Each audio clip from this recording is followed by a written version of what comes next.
એક કાતિલ પત્નીએ ધારદાર હથિયારથી સૌથી પહેલાં પતિને કાપી નાખ્યો, પછી સાસુ, ત્યાર પછી સોતન અને એક સંબંધીની બેરહેમીપૂર્વક ઘરમાં જ હત્યા કરી નાખી અને ચારેયની ડેડ બોડી સ્કોર્પિયોમાં નાખીને કાર સહિત બધાને સળગાવી દીધા।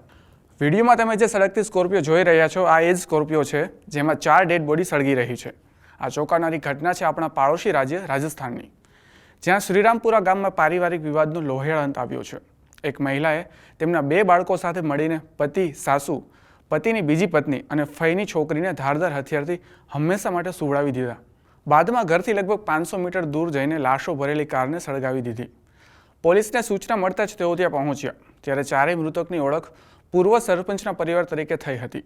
પોલીસ તપાસમાં સામે આવ્યું કે મૃતક રામસિંહને પહેલી પત્ની સુનીતા સાથે લાંબા સમયથી વિવાદ ચાલી રહ્યો હતો।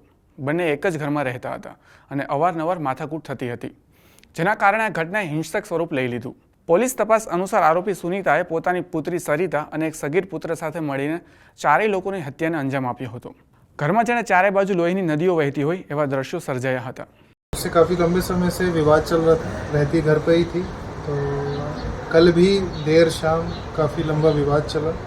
उसके बाद सुनीता और उसके दोनों बच्चे, एक नाबालिग है और दूसरे उसकी बेटी सरिता, इन्होंने मिल कर के इन सब का मार दिया और शार्प वेपन का इस्तेमाल किया। और उसके बाद ही बॉडी को गाड़ी में डाल करके और घर से थोड़ा दूर ले जा करके और फिर इस पूरे घटनाक्रम को अंजाम दिया है। શાતિર મહિલાને એવું હતું કે ગાડી સાથે ડેડ બોડી સળગાવી દઈશું તો પુરાવાનો નાશ થઈ જશે, પરંતુ પોલીસે ઘટનાની ગંભીરતા સમજી અને અલગ અલગ ટીમો તપાસમાં લગાડી।